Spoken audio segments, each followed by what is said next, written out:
नमस्कार दोस्तों। आज हम आप लोगों के बीच एक नई वीडियो लेकर आ गए हैं। तो आज का जो मेरा वीडियो है वो दो कंपटीशन के लिए बहुत ही इंपॉर्टेंट है। पहला, यूजीसी नेट के लिए ये टॉपिक्स बहुत ही इंपॉर्टेंट है। इस टॉपिक से क्वेश्चन पूछता है। और दूसरा जो टॉपिक्स है वो है मेरा जेटेट। अभी हम लोग जेटेट का तैयारी कर रहे हैं। तो जेटेट के लिए भी ये टॉपिक्स बहुत ही इंपॉर्टेंट है। ओके। तो जे टेट के ऊपर का लेवल है जिसको बोलते हैं यूजी नेट, मतलब इसका जो परीक्षा होता है वो जे टेट से थोड़ा हाई लेवल का होता है। तो हम लोग अभी मेरा फोकस है कि आपको जे टेट कवर कराएं, उसका सिलेबस कंप्लीट करवाएं। वो भी हम लोग जो चैप्टर अभी पढ़ रहे हैं वो है CDP।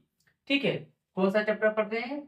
CDP को पढ़ रहे हैं। ठीक है, child development and pathology, CDP को पढ़ रहे हैं। तो इसमें हम आज का जो टॉपिक्स लिए वो मेरा शिक्षण से रिलेटेड अभी हम बहुत सारा वीडियो अपलोड करा चुके हैं। तो आप लोगों ने वो वीडियो नहीं देखे हैं तो जाके फटाफट से वो वीडियो देख लीजिए, क्योंकि ये वीडियो सारे के सारे जेट के एग्जाम के लिए आपको यूजफुल होने वाले हैं।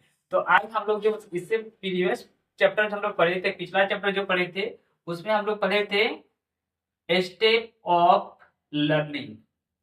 ठीक है, तो आज हम लोग जो पढ़ रहे हैं वो है मेरा स्टेप ऑफ मेमोरी लेवल। ठीक है, हम लोग अभी पढ़ रहे हैं स्टेप ऑफ मेमोरी लेवल। आज का जो मेरा टॉपिक है स्टेप ऑफ मेमोरी लेवल। तो हम लोग स्टेप ऑफ मेमोरी लेवल ये टॉपिक्स यूजीसी नेट के लिए प्लस जेटेट के लिए तो इंपॉर्टेंट है ही है। तो आज हम लोग इसी के बारे में डिस्कशन करेंगे। तो मेरा जो सबसे पहला पॉइंट है वो है, यहाँ पे एक चीज बता देते हैं कि स्टेप ऑफ मेमोरी लेवल मतलब मेमोरी लेवल को बोलते हैं स्मृति स्तर। ठीक, क्या बोलते हैं? स्मृति स्तर। तो स्मृति स्तर के बारे में हम लोग पढ़ेंगे कि स्मृति स्तर में क्या होता है। उसके लिए जो स्टेप है वो हम लोग 5 स्टेप लेके चल रहे हैं, है ना। मेमोरी स्तर जिसको बोलते हैं स्मृति स्तर, memory level of sorry step of memory level, इसको हिंदी में बोलते हैं स्मृति स्तर। तो वो टोटल 5 है। कौन कौन से देखिए। हाँ, सबसे पहले फर्स्ट स्टेप जो है वो मेरा है केंद्र, जिसको बोलते हैं सेंटर, फर्स्ट स्टेप है। सेकंड स्टेप है वाक्य की बुनियाद, जिसको बोलते हैं सिंटेक्स। और थर्ड स्टेप है, यहाँ पे थर्ड स्टेप लिखिए, सामाजिक व्यवस्था, जिसको बोलते हैं सोशल सिस्टम। और फोर्थ स्टेप है समर्थन तंत्र, जिसको बोलते हैं सपोर्ट सिस्टम। और पांचवा है मूल्यांकन, जिसको बोलते हैं। ठीक है, तो ये सारे के सारे पांचों पॉइंट, पांचों स्टेप को इस वीडियो में हम बारी बारी से एक्सप्लेन करने वाले हैं। तो सबसे पहले हम लोग आते हैं केंद्र मतलब कि सेंटर पे। तो हम लोग अभी जो मेन पढ़ रहे हैं वो है मेमोरी लेवल। ठीक है, मेमोरी लेवल में क्या होता है, बच्चे को रटवाया जाता है, मतलब रूट लर्निंग कराया जाता है। ठीक है, याद करने पे ज्यादा जोर दिया जाता है, उसको रटवाया जाता है। तो हम लोग इसमें क्या करेंगे, देखो बच्चे को सबसे पहले हम उसका तथ्य की जानकारी देंगे। ठीक है, तथ्य की जानकारी देंगे, सूचना को जानकारी देंगे और उससे रटवाएंगे। ठीक है, तथ्य और सूचना को प्रदान करेंगे और उसे रटवाएंगे, मतलब याद करवाएंगे। तो मेरा फोकस जो होता है सेंटर का, केंद्र का, मतलब कि स्टेप लेवल ऑफ मेमोरी का जो फर्स्ट स्टेप है सेंटर का, केंद्र का, इसमें मतलब हम लोग को होता है फोकस करना पड़ता है। ठीक है, किस चीज का फोकस करेंगे, यहाँ पे लिख देते हैं फोकस। ठीक है, FOCUS, फोकस, FOCUS फोकस होता है। वो भी किस चीज का फोकस होता है? ठीक है, तो याद रखना कि रूट लर्निंग पे फोकस होता है, मतलब याद करवाने पे फोकस होता है। कि जो टीचर होते हैं वो बच्चे पे ज्यादा जोर किस पे देते हैं? याद करवाने पे। अब टीचर किस चीज को याद करवाएगा? ठीक है, तो याद करवाता है तथ्य को, मतलब कि फैक्ट को। उसके बाद सूचना को, मतलब इंफॉर्मेशन को, सारा इसको याद करवाता है। उसके बाद मानसिक पक्ष जो होता है उसका प्रशिक्षण करने में इसका बहुत ही ज्यादा योगदान रहता है। तो हम लोग अभी देखें सेंटर लेवल। ठीक है, मतलब सेंटर स्टेट मेमोरी लेवल का सेंटर को देख लिए, केंद्र को देख लिए। तो सेंटर का जो मुख्य फोकस होता है, जो उद्देश्य होता है, यह उद्देश्य होता है रूट लर्निंग, मतलब याद करने पे। तो क्या क्या चीज याद करवाते हैं? जो टीचर होते हैं वो फैक्ट को, मतलब कि तथ्य को, इंफॉर्मेशन को, सूचनाओं को याद करवाता है और उसका मेमोरी में सेट करवाता है। ये उसका पहला फोकस होता है, मतलब पहला केंद्र होता है। ठीक है, स्टेप ऑफ मेमोरी पावर का फर्स्ट उद्देश्य, फर्स्ट जो होता है स्टेप उसका यही है कि हम लोग जो होता है ना, क्या बोलते हैं, मानसिक पक्ष को प्रशिक्षण करना। ठीक है, मानसिक मतलब मेंटल, दिमाग में उसको प्रशिक्षण करना, मतलब टीचिंग करवाना है। तो उसका मानसिक मतलब मेंटल में उसको सारा चीज याद करवा के रटवा के उसको लोड करवाना है, शिक्षण करवाना है, ठीक है। तो इसका यही उद्देश्य होता है इस स्टेप का, मतलब सेंटर केंद्र का यही स्टेप का उद्देश्य होता है। केंद्र होता है इसका मेन मेन फोकस क्या होता है, रूट लर्निंग पे, याद करवाने पे, है ना। और किस चीज को याद करवाया जाता है, फैक्ट को, इंफॉर्मेशन को, ठीक है, उसका मानसिक प्रशिक्षण उसको लोड किया करवाया जाता है, याद करवा के सारा चीज को दिमाग में बैठा दिया जाता है, ठीक है। तो ये सारी जो होते हैं फोकस किस लेवल पे होता है, जैसे बाल वाटिका बोल सकते हैं, आंगनबाड़ी बोल सकते हैं, प्री नर्सरी, नर्सरी, और भी थोड़ा उच्चा क्लास में भी कुछ कुछ ऐसा बच्चे होते हैं जो समझ में नहीं आता, उसको डायरेक्ट ही मेन फोकस होता है कि उसको रटवा दो, मतलब याद करवा दो। बाद में जब उसको याद होगा तो धीरे धीरे कुछ चीज को उसको रीजनिंग कर सकता है, तर्क मतलब क्रिटिकल थिंकिंग कर सकता है, सोच विचार कर सकता है। तो सेंटर का जो होता है, केंद्र का जो फोकस होता है, वो उसका मेन फोकस उसको याद करवा देना, ठीक है। अब जैसे यहाँ पे हम टर्म बोले कि इंफॉर्मेशन को, उसके बाद तथ्य को, ये सब सबको रटवाना पड़ता है। तो इसमें क्या क्या चीज रटवा सकता है, जैसे छोटा बच्चा है, बाल वाटिका का मान लो आंगनबाड़ी का बच्चा है, तो उसको ऐसे रटवा दो कि क ख ग घ अंग च छ ज झ इया, ठीक है। उसके बाद गिनती में 1 2 3 4 5 6 1 2 3 4 5 6 8 वो जो काउंट होता है उसको रटवा दो, ये सब सारा इंफॉर्मेशन देता है। फिर वर्णमाला में क ख ग घ अंग अ हर्षी दीर्घी का कारा में क कम का हर्षी की कम दीर्घी की, एबीसीडी में A B C D E F G H C, ठीक है। ये सब सारा का सारा फोकस होता है कि सेंटर लेवल पे जो होता है उसको फोकस रहता है कि उसको याद करवा दे। अब हम लोग नेक्स्ट पॉइंट पे आते हैं जो कि है वाक्य की विन्यास, मतलब सिंटेक्स, है ना। तो सिंटेक्स में क्या होता है, उसको हम लोग का पॉइंट खत्म हो गया। हम लोग अभी तक सेंटर मतलब कि केंद्र पढ़ चुके हैं। जो मेरा सेकंड स्टेप है, स्टेप ऑफ मेमोरी लेवल का सेकंड स्टेप है, वो है मेरा वाक्य विन्यास मतलब कि सिंटेक्स। तो वाक्य विन्यास सिंटेक्स जो मेमोरी लेवल का सेकंड स्टेप है, ये क्या बताता है, तो ये बतलाता है कि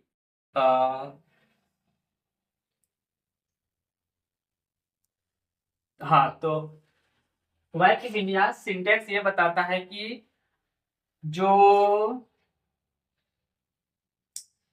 इसमें पाठ की योजना, इसमें पाठ की योजना बनाने के चरण शामिल है, ठीक है। पाठ की योजना बनाने के चरण शामिल है, मतलब वाक्य विन्यास सिंटेक्स में हम लोग योजना बनाते हैं कि पाठ के चरण, ठीक है, कि कौन कौन सा पाठ की योजना होगा, उसका चरण को हम लोग इसमें शामिल करते हैं, मिलाते हैं। शिक्षण की संरचना को भी दर्शाता है। शिक्षण की संरचना मतलब जैसे हम अपनी शिक्षण करवा रहे हैं, टीचिंग करवा रहे हैं, तो मेरी कुछ संरचना है, तो इन संरचना जो होता है मतलब एक तरह का बोल सकते हैं कि योजना, पाठ की योजना, शिक्षण की संरचना, ठीक है, पाठ की योजना, शिक्षण की संरचना, सारा का सारा इसमें दर्शाता है सिंटेक्स मतलब वाक्य विन्यास में।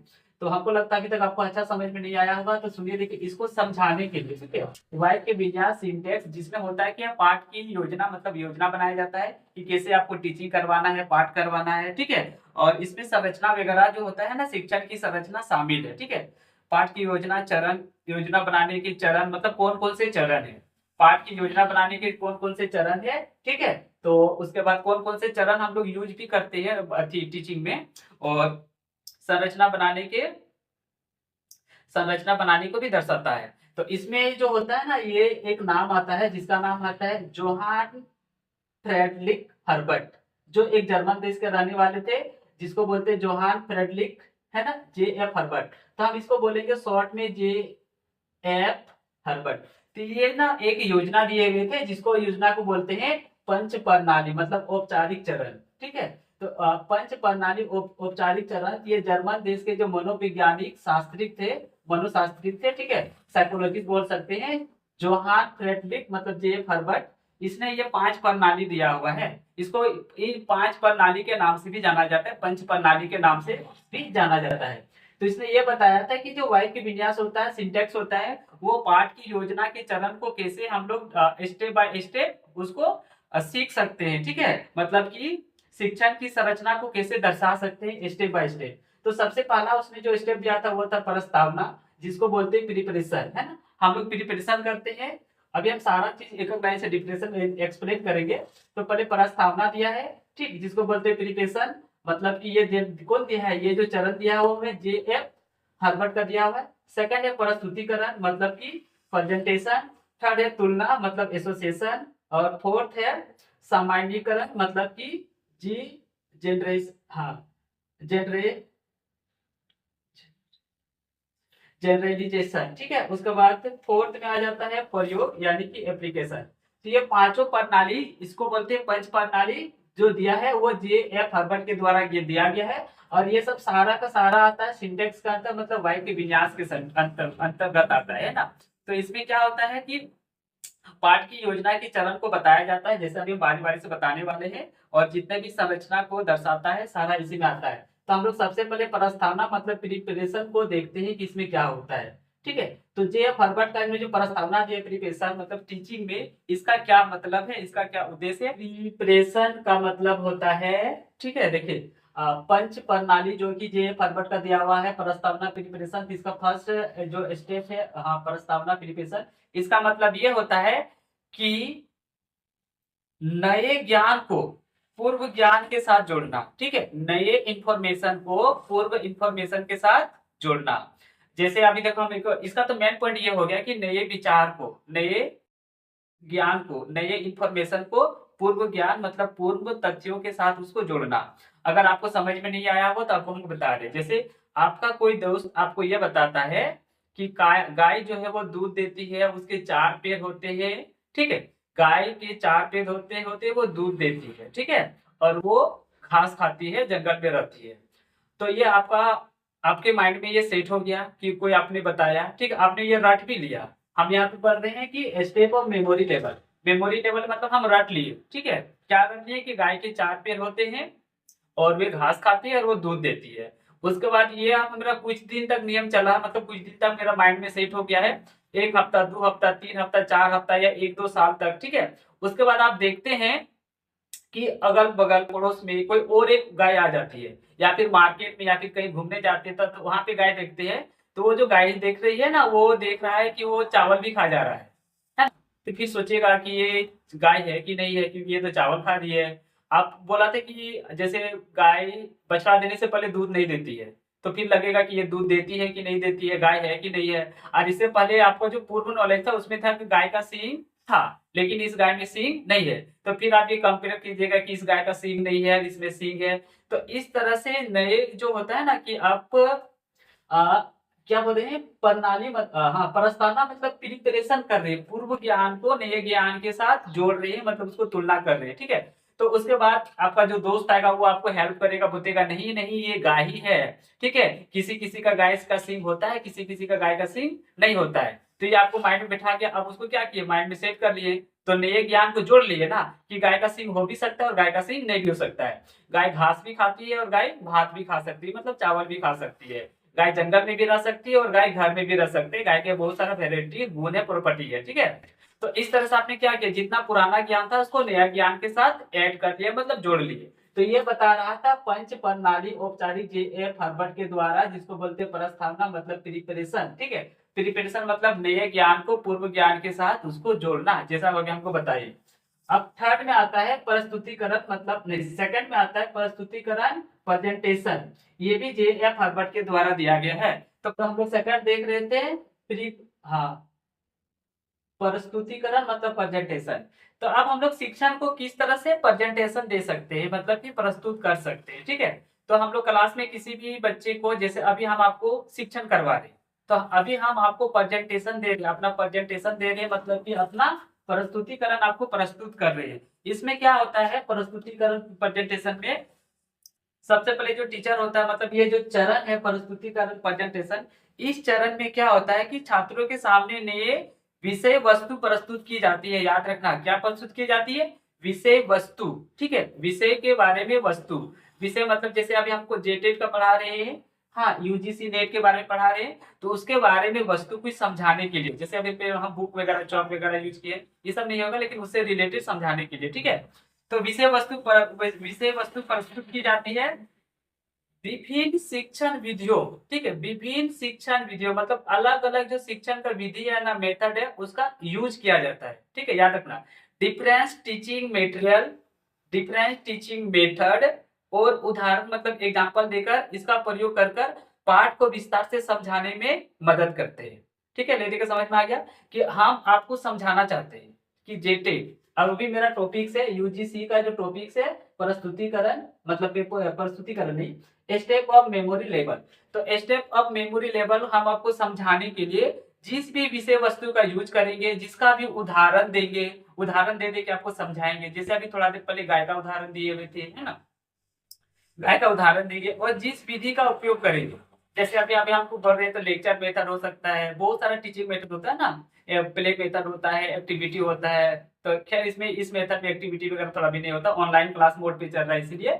तो हम आपको सिखाने के लिए जिस विधि का उपयोग करेंगे, जिस चीज का उदाहरण देंगे, है ना, नए विषय वस्तु को प्रस्तुत कर रहे हैं, जैसा नया टॉपिक्स लेके आपके सामने आ गए हैं और अगला नया टॉपिक्स लेके आएंगे, धीरे धीरे हम क्या करेंगे, इससे पहले हम लोग पढ़े कि पुराना ज्ञान को नए ज्ञान के साथ जोड़ना, उसको जोड़ चुके हैं। उसके बाद हम लोग अब सेकंड पढ़ रहे हैं कि प्रस्तुतिकरण, उसको अब हम प्रस्तुत करेंगे आपके क्लास के सामने कि नया ज्ञान को पुराना ज्ञान में किस तरह से हम उसको जोड़े। अब ठीक है, तो इसके बाद होता है विषय वस्तु प्रस्तुत की जाती है। अभी हम आपका टॉपिक्स, जो मेरा यही विषय है, इस टॉपिक्स को आपके सामने प्रस्तुत कर रहे, मतलब प्रेजेंटेशन दे रहे। तो प्रेजेंटेशन देने के लिए हमको घर पे प्रिपेयर करना पड़ता है ना, इसीलिए लिखा है प्रिपरेशन। ठीक है, प्रिपेयर हो गए।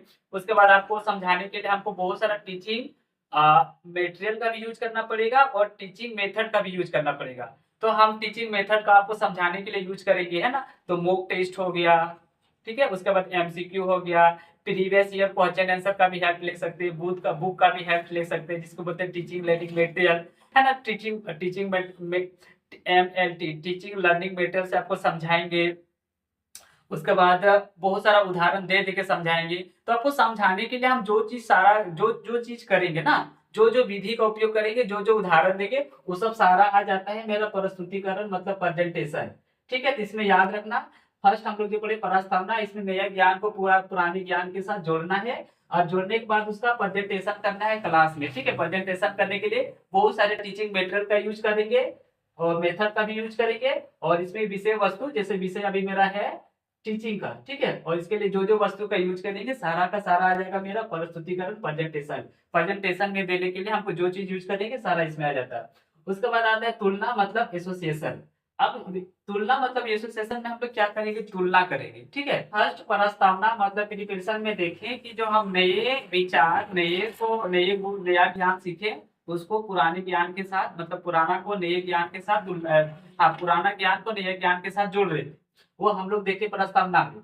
फिर उसको हम प्रेजेंटेशन दिए क्लास में, टीचिंग करवाए, मतलब शिक्षण करवाए, प्रस्तुत किए, प्रेजेंटेशन दिए थे। ठीक है, इसमें बहुत सारा हम प्रेजेंटेशन के लिए उदाहरण का यूज किए थे, एग्जाम्पल का यूज किए थे, इसलिए एग्जाम्पल इसमें आएगा। और हम जो यूज किए थे मेथड का, टीचिंग लर्निंग मेथड का यूज किए थे, वो सब सारा आ गया था मेरा प्रेजेंटेशन प्रस्तुतिकरण।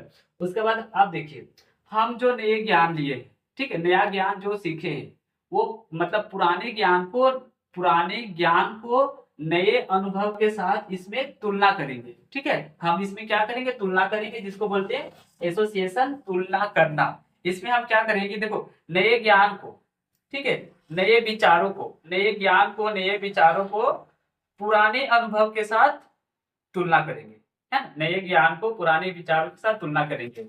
तो हम जैसे अभी गाय वाला एग्जाम्पल लिए थे, तो उसमें जो मेरा नया नया विचार आया, ठीक, नया नया विचार आया कि जैसे बोले थे कि गाय गाय भात भी खाती है, गाय का सींग नहीं होता है, ऐसा बोले थे। जबकि बोले थे कि पहले बोले थे कि गाय का होता है सींग, है ना। पहले बोले थे गाय का सींग होता है, फिर दूसरा गाय देखे जिसमें गाय का सींग नहीं था। तो अब हम इसमें ना तुलना करेंगे कि इस गाय में और इस गाय में क्या डिफरेंस है, क्या एसोसिएशन है, क्या तुलना है। तो उसमें देखें कि गाय का सींग था, इसमें गाय का सींग नहीं था, वो घास खाती थी, ये भात भी खाती है, वो ब्लैक कलर की थी और ये व्हाइट कलर की है ना। तो इस तरह से हम जो नए विचार हो गया, ठीक है, नया विचार हो गया, उसके बाद नया चर्चा जो किए थे, नया विचार, नया फैक्ट जो है, उसको हम पुराने के साथ अनुभव जो है, पुराने अनुभव के साथ उसको तुलना करेंगे। तो ले देके हो गया कि पुराने विचार को, ठीक, पुराने विचार, नए विचार को पुराने विचार के साथ तुलना करेंगे, नए विचार को पुराने विचार के साथ तुलना करना है। ठीक है, याद रखना, एसोसिएशन में क्या करेंगे, नए विचार जो हम नया नया चीज सीखे उसको पुराने के साथ तुलना करेंगे। जैसे अभी हम आपको बता रहे हैं कि जैसे आपको हम सबसे पहले एक मैथ पढ़ाए, ठीक है, एक टॉपिक्स मैथ पढ़ाए, उसके बाद एक टॉपिक्स इंग्लिश पढ़ाए, है ना। तो आप तुलना कीजिएगा कि मैथ और इंग्लिश में क्या डिफरेंस है, आपको कैसा लगा। पहले आप मैथ पढ़े हुए थे, बाद में इंग्लिश पढ़े, तो इस तरह से जो नए विचार इंग्लिश पढ़े, आपको लगेगा कि इंग्लिश ज्यादा टफ है या इंग्लिश ज्यादा हार्ड है, उसको तुलना करने बोलते हैं। जैसे देखिए, अभी सपोज डेट मान लीजिए कि कोई आपको हिस्ट्री का क्लास है, हिस्ट्री का क्लास आया, आपको पढ़ा के चला गया। ठीक है, हिस्ट्री का क्लास आया, वो पढ़ा के चला गया। उसके बाद आपका कोई मैथ का साइंस का टीचर आता है, साइंस का भी टीचर आया और वो अपना टॉपिक्स पढ़ा के चल जाता है। तो आप उसमें देखिएगा कि जो बच्चे होंगे, जो लर्नर होंगे, अधिगमन होंगे, वो ना पहले वाले मतलब कि जो हिस्ट्री जो टीचर थे, वे उसका अनुभव, और अभी जो मैथ मतलब साइंस का जो पढ़ा के गए थे, ये था मेरा नया विचार, नया चर्चा, नया अनुभव। इसके साथ दोनों को कंपेयर कंपेयर करने लगेगा। ठीक है, कि ये हिस्ट्री वाला बेस्ट बेटर था ना साइंस वाला। आप जिसको ज्यादा इंटरेस्ट रहता है वो वाला बेस्ट बोलता है हिस्ट्री अच्छा है तो साइंस अच्छा है। अब बच्चे एक दूसरे को कंपेयर करते करने लगता है, एसोसिएशन करने लगता है, मतलब तुलना करने लगता है। तो जस्ट इसी तरह होता है step of memory level. Memory level मतलब याद करना। हम लोग जो चीज याद करते हैं ना, वो कंपेयर भी करने लगते हैं कि ये वाला याद करना आसान है, वो वाला याद करना भारी था। ठीक है, इसको बहुत जल्दी से आसानी से याद हो गया, तो भगवान का अध्याय को शुरुआत, ये बहुत मेहनत करना पड़ता है, याद नहीं करना, ये मतलब याद नहीं करना पड़ेगा। कोई कोई टॉपिक्स ना होता है जो बहुत टफ होता है, हार्ड होता है, भारी होता है, जिसमें समझ भी नहीं आता है और याद भी करना पड़ता है, और याद करने के बाद वो भूल भी जाता है ना। और कोई कोई चीज आसानी से याद हो जाता है, तो जो आसानी से याद हो जाता है ना, तो वो हो गया पुराना ज्ञान और नया ज्ञान। तो उसमें हम नए ज्ञान को पुराने ज्ञान के साथ इस तरह से कंपेयर करते हैं, तुलना करते हैं कि कैसे जल्दी से याद हो जाए, कैसे याद नहीं होता है। तो वो तुलना कर लिया, मतलब पुराने ज्ञान को नए ज्ञान के साथ तुलना कर लिया। उसके बाद आता है सामान्यीकरण, मतलब को जिसको बोलते हैं जनरलाइजेशन। ठीक है, जनरलाइजेशन। अब हम लोग पढ़ेंगे इस पॉइंट को। तो हम लोग अभी सब पढ़ चुके हैं। ठीक है, प्रस्तावना पढ़ चुके हैं, प्रेजेंटेशन, प्रस्तुतिकरण पढ़ लिए, तुलना पढ़ लिए। ठीक है, सामान्यीकरण, जनरलाइजेशन। तो जनरलाइजेशन सामान्यीकरण में क्या होता है कि हम इससे पहले तुलना किए थे और चर्चा किए थे, है ना। देखिए, फर्स्ट में नए ज्ञान को पुराने ज्ञान के साथ जोड़े थे, प्रस्तुत किए थे, प्रेजेंटेशन दिए थे, है ना। टीचिंग मेथड का यूज किए थे, एग्जांपल देके समझाए थे। उसके बाद प्रेजेंटेशन दिए कि किस तरह से पढ़ाना है। सो उसके बाद नए ज्ञान पुराने अनुभव के साथ उसको हम कंपेयर किए, एसोसिएशन किए, तुलना किए।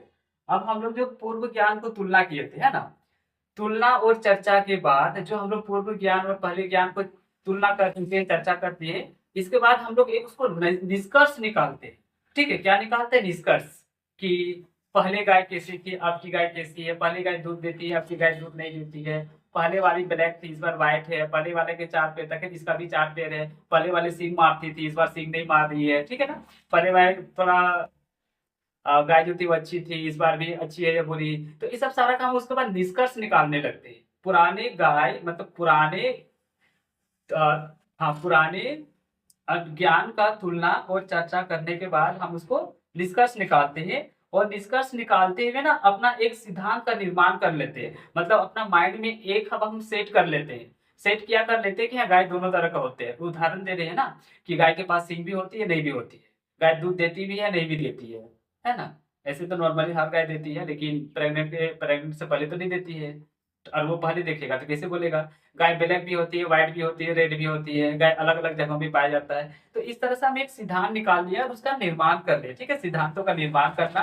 तो इस चरण में सीखे गए ज्ञान का एक नया नियम बनाना, मतलब एक नया सूत्र का रूप में दिया जाता है अपना। अब वो माइंड में सेट कर लो कि हाँ, इस तरह से होता है। ठीक है, तो नए ज्ञान को अपना एक नियम के अनुसार सेट कर लो, सूत्र के रूप में बांध लो, और उसको अपने माइंड में बैठा लो, मतलब रट लो। अब उसको रट लेते हैं, यही होता है कि इसमें जनरलाइजेशन में हम लोग क्या करेंगे, अपना माइंड में एक सिद्धांत बना के, नियम बना के उसको माइंड में सेट कर लेते हैं। जैसे अभी हम थोड़ा देर पहले बताया था कि आपके पास साइंस के टीचर आए थे और हिस्ट्री के टीचर आए थे, तो दोनों के बाद हम कंपेयर कर लिए थे, मतलब पुराना नॉलेज न्यू नॉलेज को कंपेयर कर लेते। उसके बाद दोनों से हम ये निष्कर्ष निकाल सकते हैं कि दोनों ही टीचर है, दोनों ही बेस्ट टीचर है, बस हमको पढ़ने का तरीका थोड़ा अपनाना होगा, है ना। तो इससे हम एक उसका कंपेयर करने के बाद ये निष्कर्ष निकाले कि अब जैसा भी है अच्छे है, सर भी अच्छे है, वो हमको पढ़ाएंगे और मेरा उससे भलाई होने वाला है ना। तो ये हम निष्कर्ष निकालिए, उसका हम मेरा गुरु है, वो मेरा टीचर करना है, वो दोनों जो पढ़ाए अच्छा पढ़ाते हैं, हमको ही मेहनत करना होगा, अच्छा से समझना होगा। ठीक है, तो निष्कर्ष निकालिए कि दोनों बेस्ट टीचर है। उसके बाद ये निकालने के बाद हम उसको प्रारूप मतलब सूत्र बोल सकते हैं, या मतलब जो टॉपिक्स रहेगा उस टॉपिक्स को हम अपने अनुसार सेट करेंगे। मतलब सेल्फ इसमें जो होता है, सेल्फ स्टडी का इंपॉर्टेंट होता है, क्योंकि खुद से तुमको निर्माण करना है, खुद का सिद्धांत बना लेना, उसका प्रिंसिपल बना लेना है, उसको फॉलो भी करना है। तो ये आता है मेरा सामान्यीकरण जनरलाइजेशन में। अब आता है उसका उपयोग मतलब कि एप्लीकेशन। उसके बाद ये पांचवा हो जाएगा उपयोग मतलब एप्लीकेशन। उपयोग मतलब एप्लीकेशन, एप्लीकेशन ठीक है, एप्लीकेशन। इसमें हम लोग देखेंगे कि जो मेरा ज्ञान है ना, ज्ञान का उपयोग हम लोग किस तरह से करते हैं, मतलब सीखे गए ज्ञान को, जो ज्ञान हम लोग सीखे हैं उसका उपयोग एप्लीकेशन मतलब उसका उपयोग किस तरह से करेंगे। जैसे स्कूल में हम लोग को पढ़ाया जाता है नैतिक चीजें, अच्छी अच्छी बातें, है ना, कि बड़े को प्रणाम करना चाहिए, गुरु का आदर करना चाहिए, मम्मी पापा का कहना मानना चाहिए, समय पे खाना खाना चाहिए, हम लोग को पढ़ाई लिखाई करना चाहिए, है ना, ट्रैफिक नियमों का पालन करना चाहिए, है ना, उसके बाद दादा दादी का कहना मानना चाहिए, जो हम लोग का नैतिक चीज सिखाया जाता है। तो सीखेंगे ज्ञान का उपयोग करना, आप उसको सीख लिया, आप उसको उपयोग करेंगे, घर में उसको फॉलो करेंगे, जल्दी उठेंगे, समय को होमवर्क बनाएंगे, ठीक है, अपना पढ़ाई पे ध्यान देंगे, लगन के साथ पढ़ेंगे। तो ये सब सारा जितना हम लोग ज्ञान सीख चुके हैं इससे पहले, उसको क्या करना, उपयोग में लाना। नए परिस्थिति में करते हैं तो परिस्थिति अगर चेंज हो जाए, ठीक है, तो भी हम उस सीखे गए ज्ञान का उपयोग करते हैं। उसके बाद इसमें आता है कि तो इतना अगर हम सीखेंगे ज्ञान का उपयोग करते हैं, तो इससे पता चलता है कि छात्र ने विषय को कितनी अच्छी तरह से समझ में आया है। तो इससे ये भी पता चलता है कि छात्रों को कितनी अच्छी तरह से समझ में आया है ना। तो टीचर को जैसे आप उसको फॉलो कीजिएगा, यूज करने लगेगा, जैसे आप हमको A+B का होल स्क्वायर सिखा दिए, आप सिर्फ सिखाने से रटने से तो नहीं होगा, इसको यूज करना होगा। अगर आप उसको न्यूमेरिकल बनाते समय यूज करते हैं, इससे यह पता चलता है कि आपने उसको कितनी अच्छी तरह से सीखा है। बड़े का कहना अगर मानने लगे तो आपको लगेगा कि हाँ, जो हम नीति के क्लास पढ़ी थी वो ठीक आया है। नीति की बुक आता है, उसको ज्ञान के साथ पढ़ते हैं और उसको समझते हैं। साथ ही साथ व्यवहार के रूप में भी उपयोग करना है ना। व्यवहार जैसे आप हमको सिखाने की बड़े के साथ तभी से बात करना चाहिए, तो सिर्फ अब बड़े अगर तू तमार करके बात करेंगे, अबे कौन है तू, अब ये हम सीखेंगे ज्ञान का तो उपयोग किए नहीं, है ना। तो हमको यहाँ पे सीखेंगे ज्ञान का उपयोग करना है, अपने जवान पे मतलब अपने भाषा पे कंट्रोल रखना है, और उसको बड़े है तो आदर के साथ विनम्र के साथ बात करना है। तो इसमें हम लोग देखते हैं क्या, प्रयोग, ठीक है, उपयोग की हम लोग किस तरह से उपयोग करते हैं, किस चीज का उपयोग करते हैं, सीखे गए ज्ञान का उपयोग करते हैं, वो भी सिचुएशन मतलब परिस्थिति के साथ। नॉर्मल सिचुएशन हो तो नॉर्मल के साथ, न्यू सिचुएशन हो तो न्यू के साथ। अगर आप किसी का रिलेटिव घर जाते हैं तो वहां पे किस तरह आपको बात करनी है, घर में कैसे रहना है, मतलब सीखे गए ज्ञान का उसका प्रयोग करना है। उसके बाद इससे ये भी पता चलता है कि छात्र जो है वो कितना हद तक समझ पाया है, कितना नहीं सीख पाया है, और वो सीखे गए ज्ञान का अपने दैनिक जीवन में मतलब कि रियल लाइफ में यूज कर पा रहा है कि नहीं पा रहा है। तो ये होता है इसमें प्रयोग। तो एक बार हम सारा रिवीजन करवा देते तुरंत, ठीक है, J.F. हर्बर्ट द्वारा। पंच प्रणाली औपचारिक इसी का चरण कहा जाता है, जिसमें फर्स्ट आता है प्रस्तावना मतलब प्रिपरेशन। इसमें नए ज्ञान को पुराने ज्ञान के साथ जोड़ना पड़ता है, प्रस्तुतिकरण, और उसको शिक्षण में किस तरह से प्रेजेंटेशन देंगे, ठीक है, प्रेजेंटेशन देने के लिए उदाहरण का यूज कर सकते हैं, टीचिंग लर्निंग मेथड का भी यूज कर सकते हैं, और टीचिंग मेथड का भी यूज कर सकते हैं, करते हैं किस तरह से ये प्रेजेंटेशन पे आता है। उसके बाद तुलना नए ज्ञान को पुराने अनुभव के साथ, ठीक है, कंपेयर करेंगे। सामान्यीकरण मतलब कि जनरलाइजेशन, जनरलाइजेशन में हो गया इसका कि इसमें अब हम लोग कुछ अपना नियम सीखेंगे, ज्ञान से कुछ नियम और कुछ सिद्धांत को तैयार करते हैं और उसको फॉलो करते हैं, है ना। उसके बाद आगे एप्लीकेशन आप फॉलो भी करते हैं, उसका साथ किस तरह से हम उसका यूज करते हैं, अपना डेली जीवन में कैसे यूज करते हैं, पर नए सिचुएशन परिस्थिति में किस तरह से यूज करते हैं, ये सब सारा। ये सब सारा जो 5 प्रणाली औपचारिक दिया गया था, J.F. हर्बर्ट के द्वारा दिया गया था, है। तो स्टेप ऑफ मेमोरी का हम लोग सेकंड स्टेप देख लिए, जो कि था वाक्य विन्यास, है ना, जिसको बोलते थे ठीक सिंटेक्स। तो सिंटेक्स में इतने सारे दिया गया था, पॉइंट था, ठीक। तो ले देखिए सिर्फ एक ही चीज करना था सिंटेक्स में, कि पाठ की योजना हम लोग किस तरह से बनाते हैं, है ना। वाक्य विन्यास मतलब सिंटेक्स में कि हम लोग पाठ की योजना कैसे बनाते हैं, है ना, संरचना को कैसे दर्शाते हैं, किसी भी तथ्य को,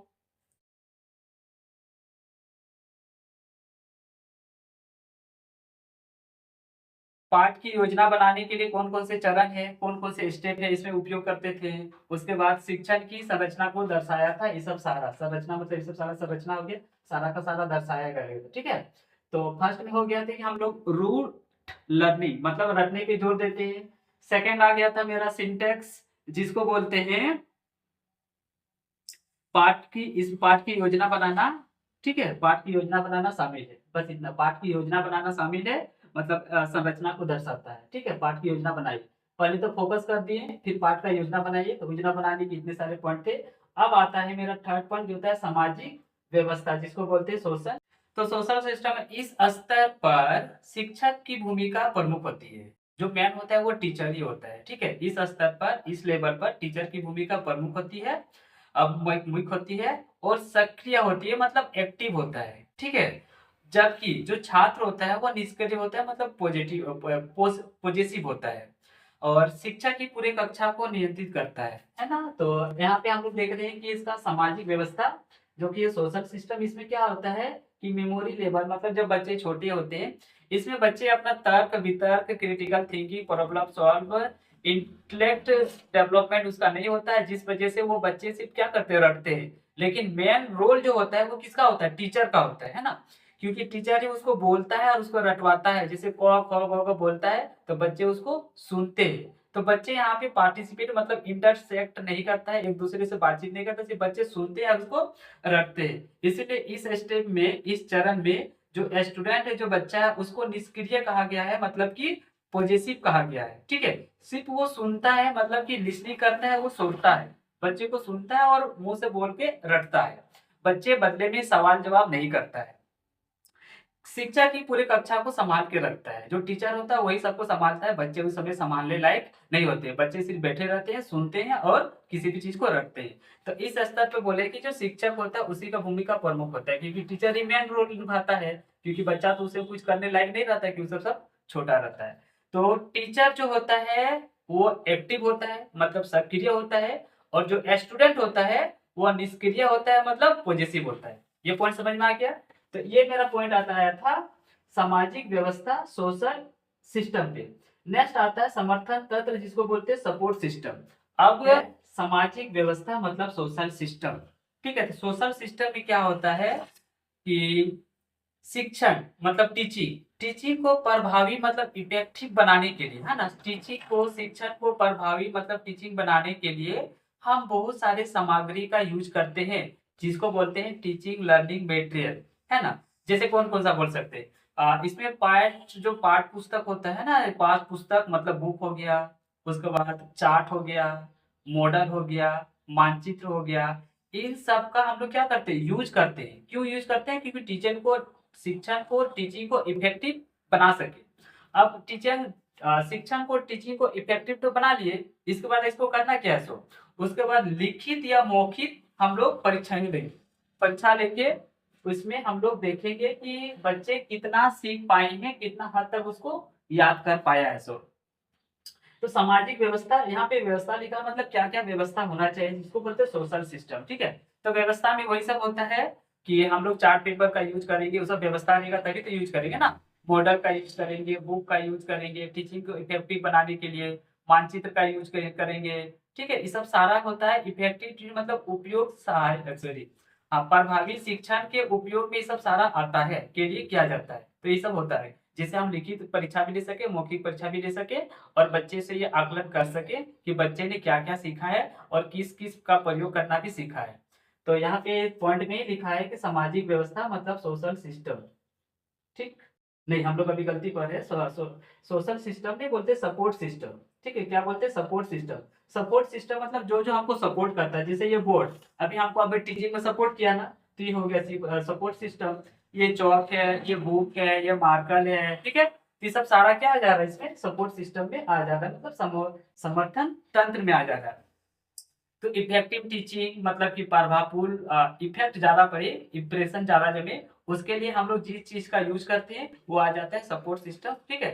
तो पाठ्य पुस्तक हो गया, चार्ट हो गया, मानचित्र हो गया, और भी बहुत सारी चीज हो गई। इन सब का यूज करके हम लिखित परीक्षाओं का भी उपयोग कर सकते हैं, शिक्षण में इसका यूज कर सकते हैं। तो इसमें परीक्षा भी शामिल होता है कि अब परीक्षा लेंगे, लिखित लेंगे, मौखिक लेंगे, उसके बाद हम उसको जांच करेंगे कि बच्चे कितना हद तक सीख पाए हैं कि नहीं सीख पाए। इसी का मेरा मेन उसके बाद टॉपिक आता है मूल्यांकन मतलब इनोवेशन। अब हम लोग जांच करेंगे, टेस्ट करेंगे, ठीक है। तो अब हम लोग पढ़ते हैं मूल्यांकन मतलब इनोवेशन। इनोवेशन में क्या होता है कि छात्र ने कितना अभी तक याद कर लिया है, ठीक है, छात्र ने कितना याद किया है, इसकी जांच तो करना होगा ना। कैसे पता चलेगा कि वो सीखा है या नहीं सीखा, उसको याद हुआ है कि नहीं याद हुआ है, सो तो इसके लिए हम यूज करेंगे मौखिक और लिखित ठीक है। उसके बाद वस्तुनिष्ठ भी बोल सकते हैं, जिसको बोलते हैं ऑब्जेक्टिव परीक्षाओं का माध्यम से हमें पता चलता है कि छात्र कितना सीखा है कि कितना नहीं सीखा। इसमें मुख्य रूप से यह जांच की जाती है कि छात्र ने तथ्यों को, ठीक है, तथ्य को मतलब इंफॉर्मेशन को अच्छी तरह से याद किया है कि नहीं किया है। रटने की क्षमता का भी मूल्यांकन इसी में हम लोग करते हैं, मतलब उसको कितना याद करने का, ठीक है, क्षमता है, उसके अंदर में कितना वो याद कर पाता है, कितना वो याद नहीं कर पाता है। जो ज्यादा याद कर पाता है वो ज्यादा तेज तरह फॉरवर्ड का होता है ना। तो मतलब हम इनोवेशन करेंगे, जांच करेंगे, ठीक है, जांच करेंगे। वो भी किस तरह से, लिखित भी करेंगे, मौखिक भी करेंगे, ऑब्जेक्टिव भी करेंगे। हर तरह से जांच करेंगे छात्र ने कितना याद किया है, कि स्टूडेंट अभी तक कितना पढ़ लिया है, कितना नहीं पढ़ा है, वो सब सारा हम इसमें जांच करते हैं। उसके बाद जांच करने का विधि बोल दिया कि लिखित मौखिक से कर सकते हैं, है ना। और जांच से हम लोग को पता चलता है कि बच्चे कौन को सीखे, कौन को नहीं सीखे। तो इसी के साथ मेरा आज का जो स्टेप ऑफ मेमोरी था लेबर, वो खत्म हो चुका है। एक बार आपको हम सारा रिवीजन करवा देते हैं। फर्स्ट में पढ़े थे सेंटर मतलब फोकस। इसमें सिर्फ जो होता है ना स्टेप फर्स्ट, मेमोरी स्टेप का जो फर्स्ट है फोकस। मेमोरी मतलब क्या, याद करवाना, स्मृति। तो इसमें फोकस किया जाता है कि बच्चे को कैसे याद करवाना है, सो है ना। तो मतलब उसको याद करवाने, रटवाने पे जोर दिया जाता था। उसके बाद देखिए सिंटेक्स। सिंटेक्स में आ गया था कि मेरा जो है ना वो लेसन प्लान बोल सकते हैं, पाठ की योजना बोल सकते हैं, संरचना बोलते हैं, उसको कैसे तैयार करना है, इस सब बारे में देखे थे। तो इसमें आ गया था नाम, ठीक है, हर्बर्ट का, जे एफ हर्बर्ट, जो कि जर्मन का था। उसी ने ये पंच प्रणाली दिया है, जिसको औपचारिक चरण बोलते हैं। इसमें हम लोग सब बारी बारी से देख सके। प्रस्तावना, प्रेजेंटेशन, ठीक है, इसमें क्या होता है, नए ज्ञान को पुराने ज्ञान के साथ जोड़े। प्रस्तुतिकरण, उसको शिक्षण में, क्लास में किस तरह से प्रेजेंटेशन देना है, प्रेजेंट करना है। उसके बाद दोनों नए ज्ञान को पुराने अनुभव के साथ हम उसको कंपेयर किए। सामाजिक हाँ, सामाजिक सामान्यीकरण, जनरलाइजेशन देखे, कि उसके बाद वो किस तरह से नए सिद्धांत, पुराने ज्ञान नए ज्ञान को कंपेयर करने के बाद कुछ अपना लॉजिक लगा के सिद्धांत निकालेगा, विचार निकालेगा। और निकालने के बाद वो निकालेगा जो सिद्धांत, वो उसके लिए सिद्धांत हो जाएगा, सूत्र हो जाएगा, फॉर्मूला बन जाएगा, जो होगा, जो अपना नियम बना लिया उस नियम को बोलते हैं जनरलाइजेशन। उसके बाद वो प्रयोग करता है, वो अपना नियम को दैनिक जीवन में किस तरह से प्रयोग करता है, अपना रियल लाइफ में किस तरह से प्रयोग करता है, उसको बोलते थे प्रयोग मतलब एप्लीकेशन। तो ये पांचों पॉइंट मेरा जोहान फ्रेडरिच मतलब जेट हार्वर्ड के द्वारा दिया गया था, ठीक है। उसके बाद हम लोग देखे समर्थन तंत्र, नहीं, उसके बाद सामाजिक व्यवस्था देखे मतलब सोशल सिस्टम। उसके बाद हम लोग देखे समर्थन तंत्र मतलब कौन कौन सपोर्ट किया। तो सामाजिक सिस्टम में हम लोग देखे थे कि इसमें क्या होता है, सामाजिक सिस्टम में टीचर का मेन रोल होता है। और टीचर ही क्या होता है कि इसमें एक्टिव होता है, स्टूडेंट तो पॉजिटिव होता है, सिर्फ वो सुनता है और रटता है। पूरे क्लास को चलाता कौन था, टीचर चलाता। उसके बाद सपोर्ट सिस्टम में देखिए हम लोग कौन कौन सी चीज सपोर्ट किया। जैसे बुक बोल सकते हैं, जिसको बोलते हैं पाठ्य पुस्तक, चार्ट बोल सकते हैं, मानचित्र बोल सकते हैं, है ना। ये सब हमको इसमें आ जाता है टीचिंग रिलेटेड मैटर, जिसका यूज करते हैं। अब इतना सारा यूज करने के बाद हमको कुछ तो मूल्यांकन होना चाहिए ना, इनोवेशन होना चाहिए कि क्या क्या अभी तक हम सीखे हैं कि नहीं सीखे हैं, उसको जांच करने के लिए उसी को बोलते हैं मूल्यांकन। तो जांच के लिए हम लोग उसको परीक्षा लेते हैं, वो परीक्षा लिखित हो या मौखिक हो, ठीक है, ऑब्जेक्टिव भी ले सकते हैं। तो इनोवेशन में हम लोग जांच करते हैं कि बच्चा कितना तक रट सका है, कितना तक याद कर सका है। तो ये सब सारा स्टेप था, स्टेप ऑफ मेमोरी। तो यहाँ पे मेरा जेटेट का वीडियो खत्म हो जाता है। तो याद रखना ये यूजीसी नेट के लिए बहुत ही इंपॉर्टेंट मटेरियल है, डॉक्यूमेंट्स है, ठीक है, कंटेंट है जो आपको यूज होने वाला है। और जेटेट के लिए तो खास ही होने वाला है, खाने वाला, ठीक है। तो जेटेट हम लोग पढ़ चुके हैं। चलिए मिलते हैं नेक्स्ट वीडियो में, तब तक के लिए बने रहे मेरे वीडियो में।